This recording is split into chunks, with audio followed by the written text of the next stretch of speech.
What's up, everybody? Will Borza here, the LA recordist. It's the analog vlog. It's a vlog.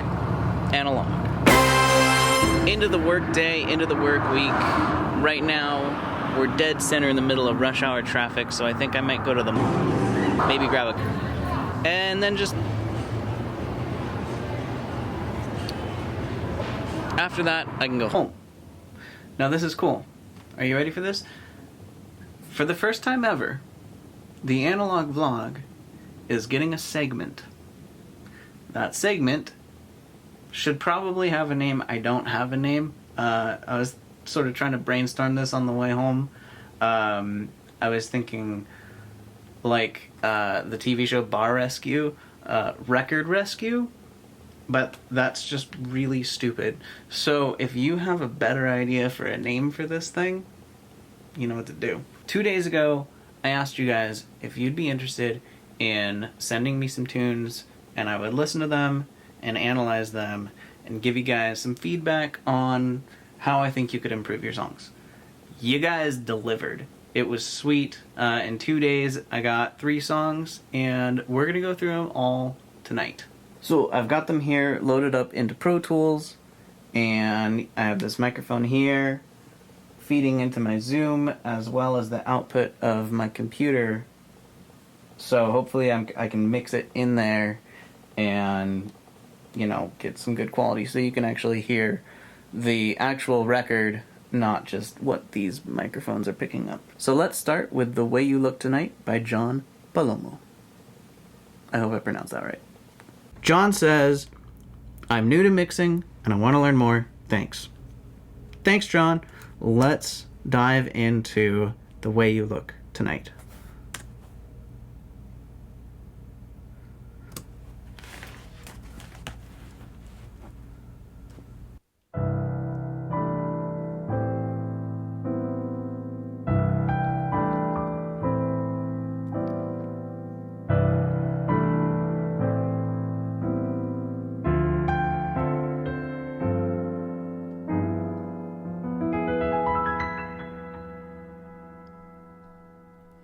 Someday,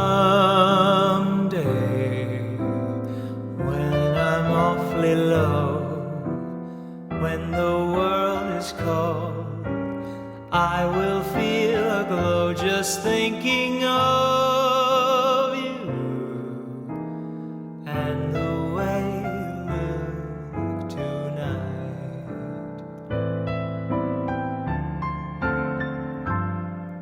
Your love. Okay, so right off the back, what you're seeing on this monitor here is that it's a very wide mix. Let me turn the volume down. You sort of want this to be more up and down, more oval than it is left and right.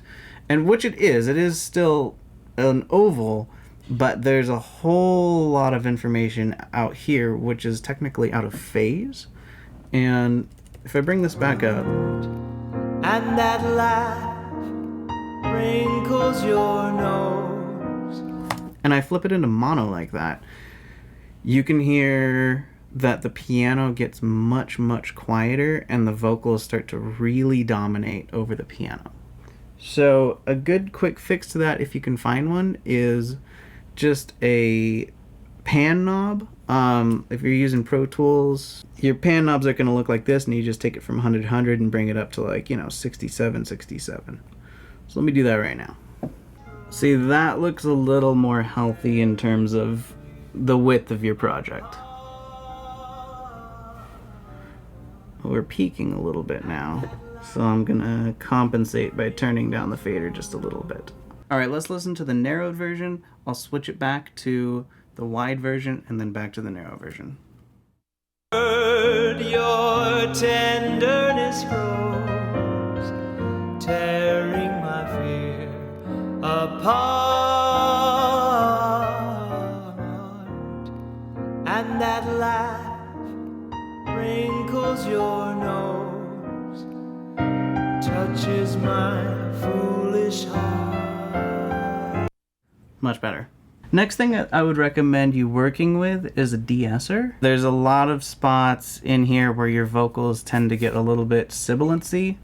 That's where there's too many sounds, and kind of distracts from the mix. So if whatever DAW you have probably has a de-esser built in. So let me add one of those on and tweak it till I like it.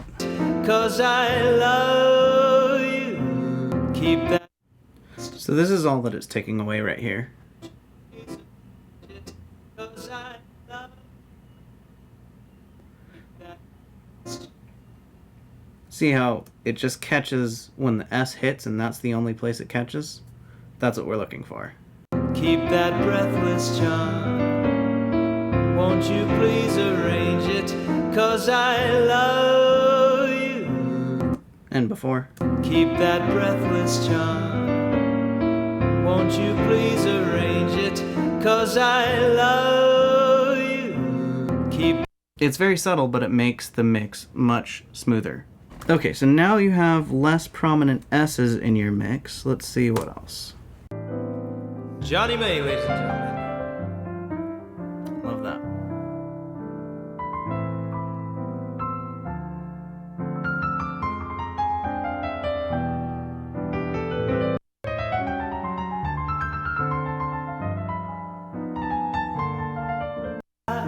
Wrinkles your nose, touches my foolish heart.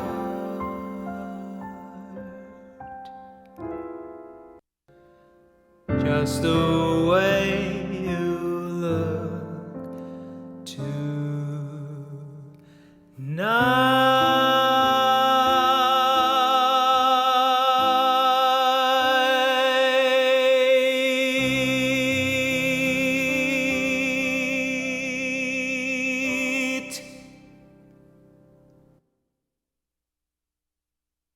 John, are you sure that you're new to mixing?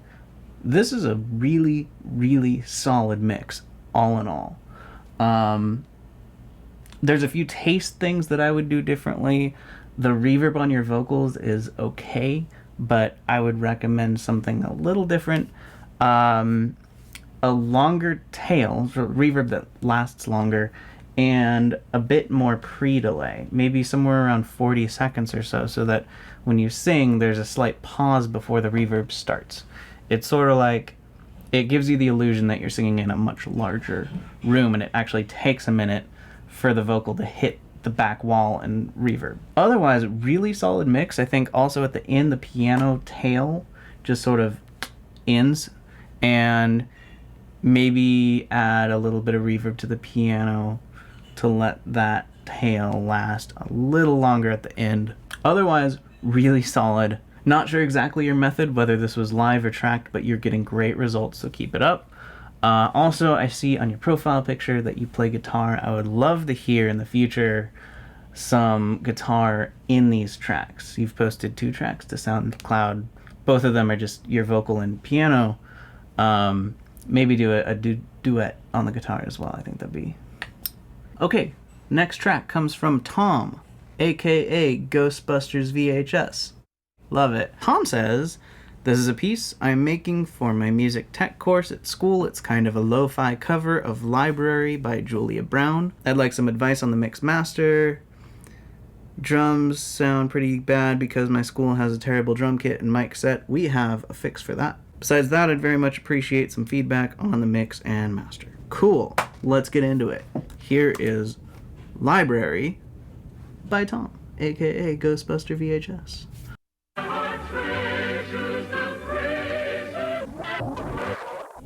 Let's journey back to yesterday.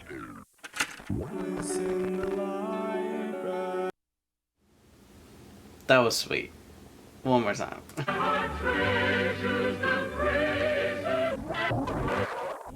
Let's journey back to yesterday.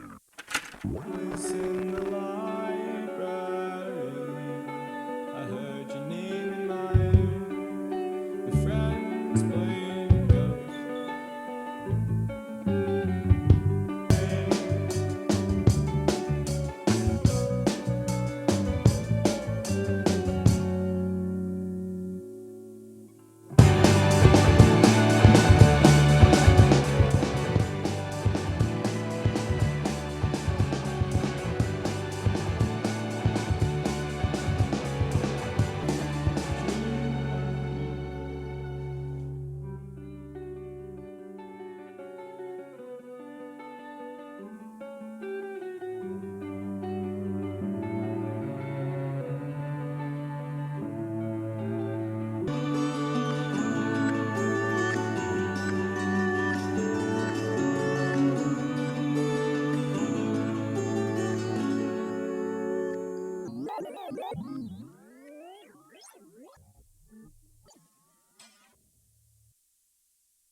Alright, let's jump into this one a little bit. First thing, let's tackle the drums. I think that's sort of the biggest issue here.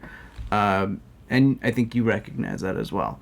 So, every drum set, because drums are made of wood and wood resonates at a certain frequency, every drum set is going to have some weird reverberation stuff going on somewhere between 400 and 500 hertz.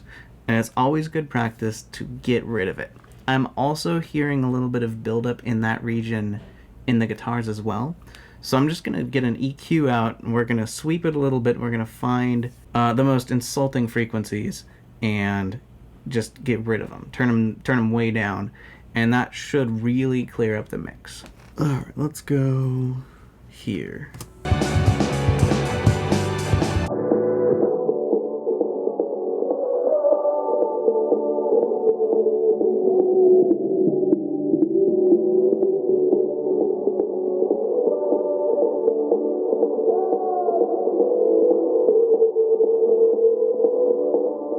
You hear everything right there is just, there's a constant ring right there. Let's get rid of it.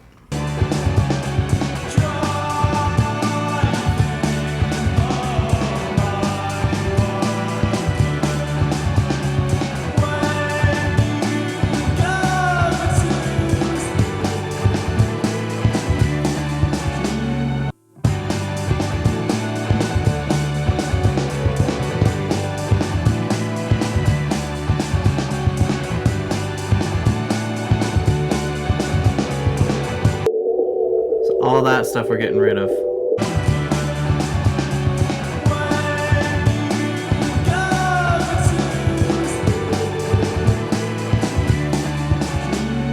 Alright, I think that's making it a lot better right off the bat.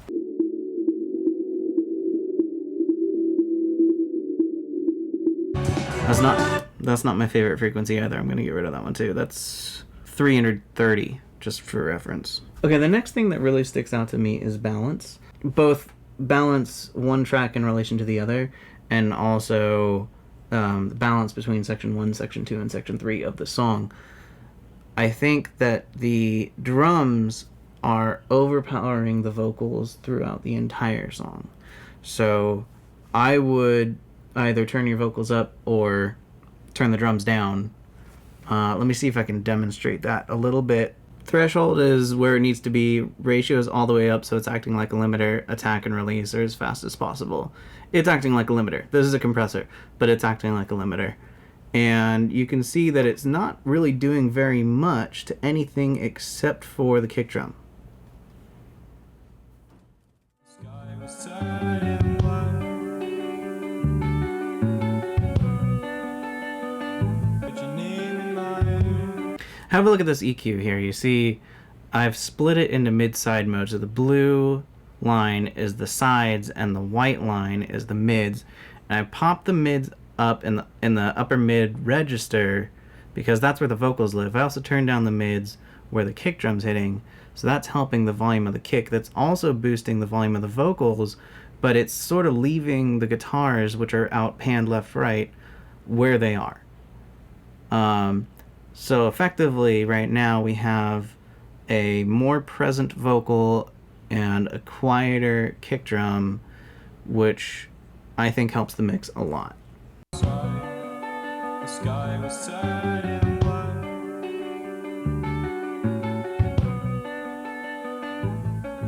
I saw you in the library, even though you're 2 states away.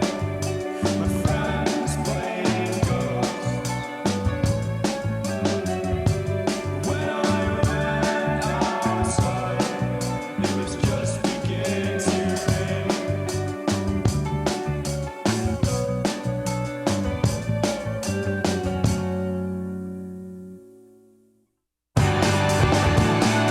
Right now, I want to work on the balance between part 1, part 2, and part 3.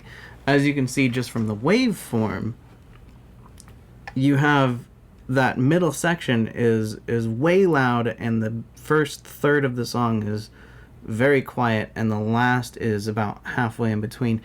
And this is fine for a mix, but it would be the job of the mastering engineer to really balance out these levels, and that's going to help it on the radio, it's going to help it in a car, so just so that people don't have to reach for their volume knob when the second part comes in, and then reach for it again when the third part comes in. You know, it's like the song starts, everybody turns their volume up way too high, and then they get blasted away, which is either going to hurt their ears, hurt their speakers, possibly both, and then it dies down and they can't hear the end because it's a lot quieter. So let's adjust these levels. In Pro Tools, it's pretty simple. I just kind of cut in the middle and cut. Let's see, where's a good part to end. Okay, so if you look at this waveform as to where it was before, this is a much more balanced song. It's also going to be working with this compressor limiter a lot better as well. Now, I know you might say, hey, but the middle chorus is not as powerful as I want it to be, which at this point in the game I agree with you. So I'm going to put a limiter on it. How about FabFilter Pro L? I love this guy. And let's see what fits right. Alright, so how about this for a transition from part 1 to part 2?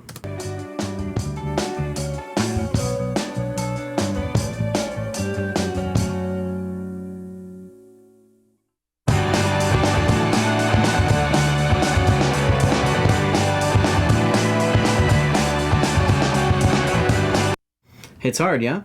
Going out into the last part of the song.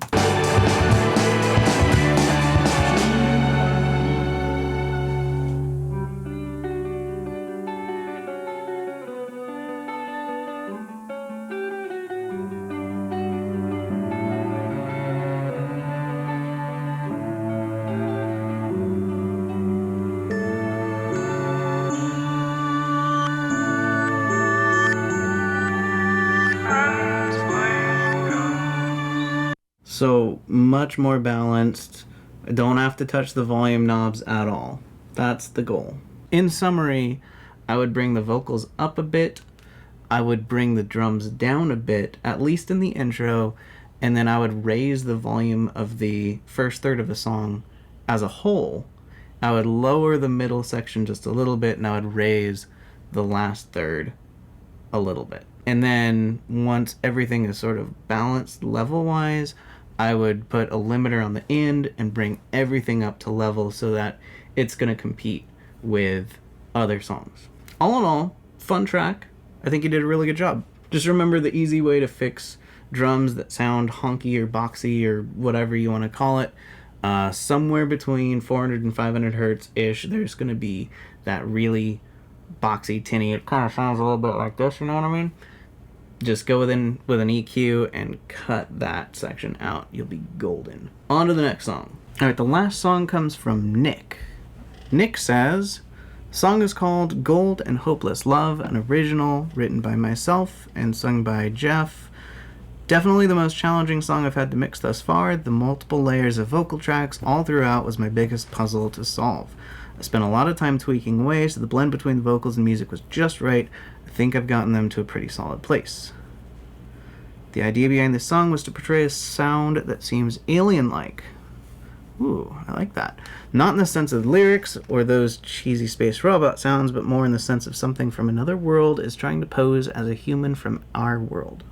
I really like that. Therefore, through the entire song, you'll hear fake drums, both electric and acoustic, that at times seem glitchy and robotic.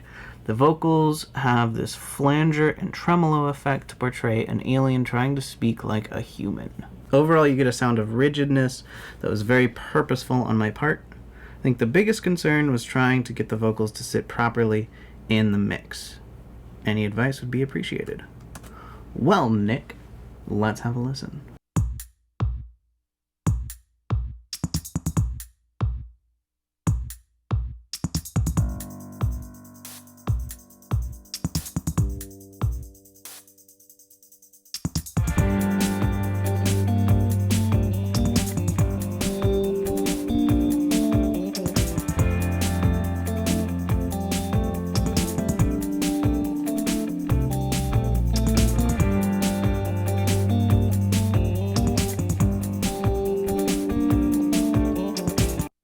I would turn the snare down just a hair.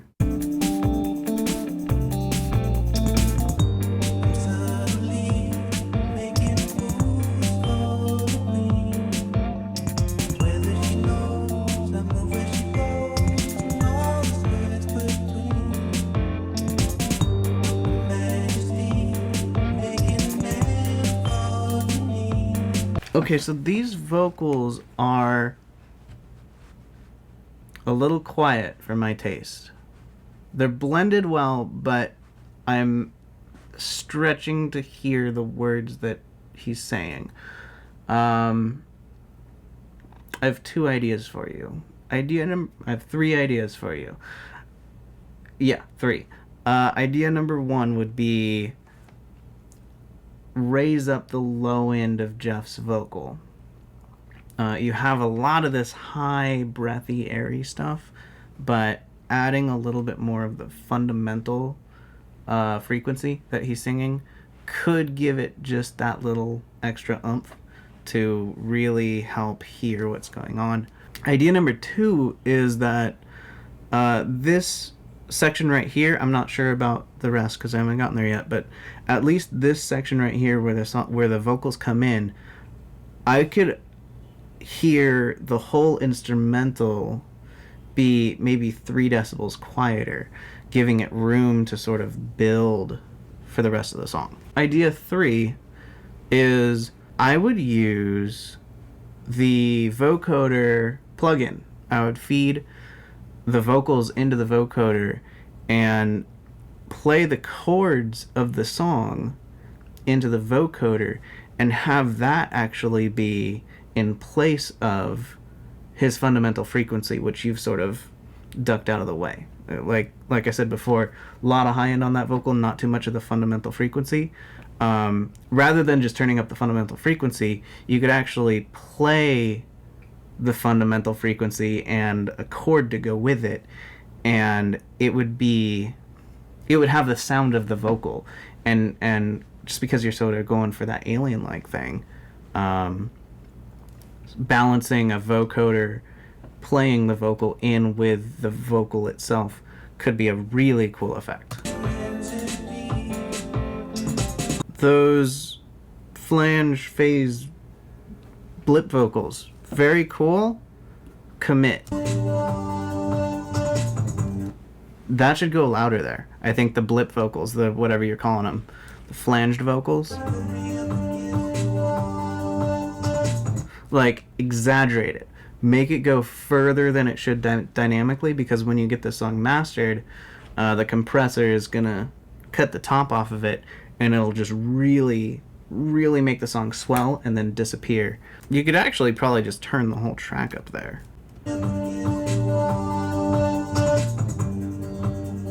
Right? That was just, that's this move right here.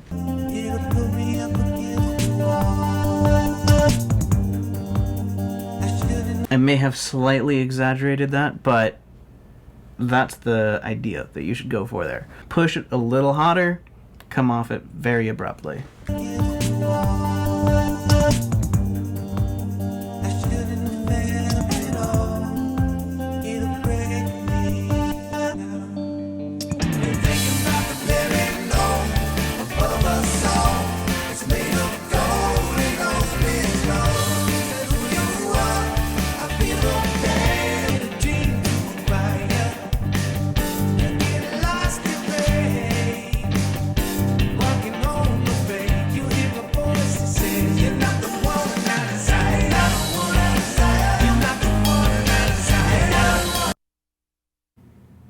You added more bass there.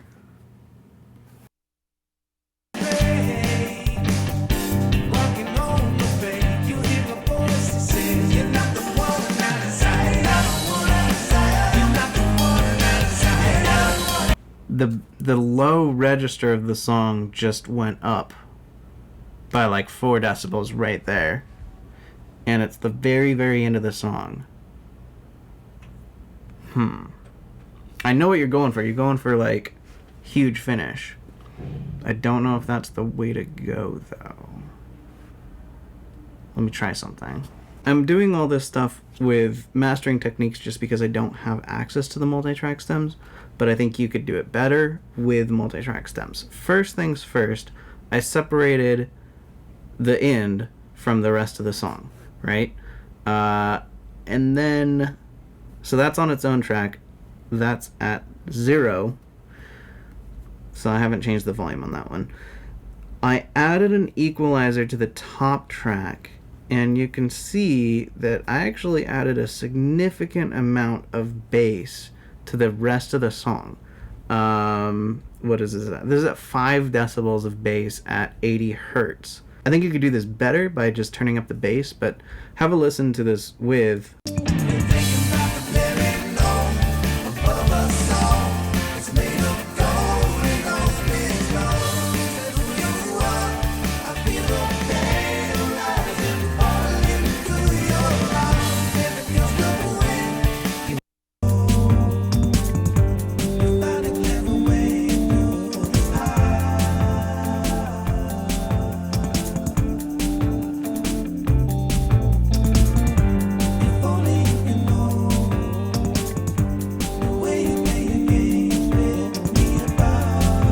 It just adds so much more meat to the song that I think the song deserves. Now here's a little trick that I think is pretty effective. Going into that loud section at the end, I actually turned down the loud section by 1.5 decibels. And you know, it's okay to do this because this section leading up to it is so very sparse.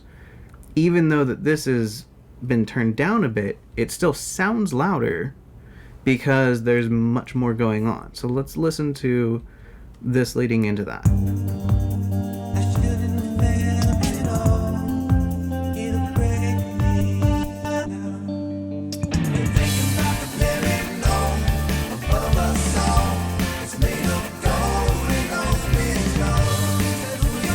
Alright, so you haven't really lost that much energy there.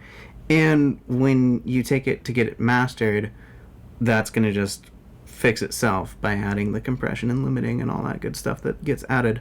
Now let's listen to the transition from this loud part into the end of the song. Remember, this is minus 1.5 decibels. This is at 0.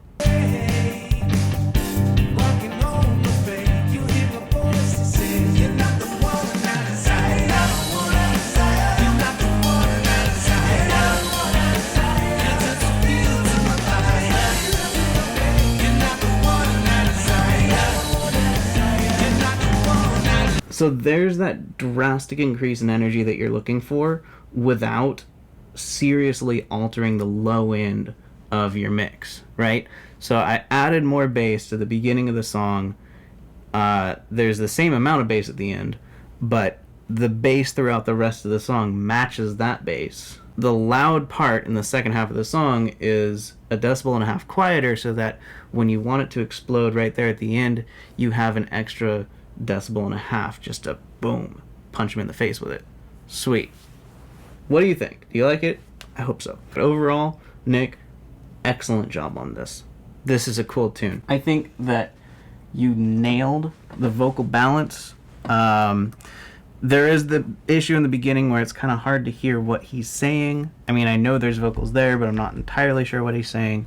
I would recommend either turning up the fundamental frequency or adding that vocoder effect, especially if you want to make it a little more alien-y. Another thing you can do just in terms of like clarity, the clarity in vocals lives around 1,000 hertz and again at around 4.5 kilohertz, 4,500 hertz. So you could also experiment with turning up those frequencies and you might hear more of what he's enunciating. All in all, great track. That intro, I might do like a fade in or something, or maybe you could telephone it.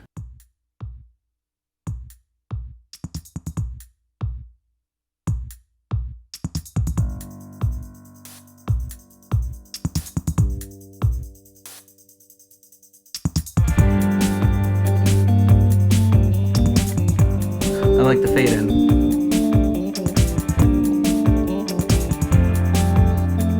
Guitars are great.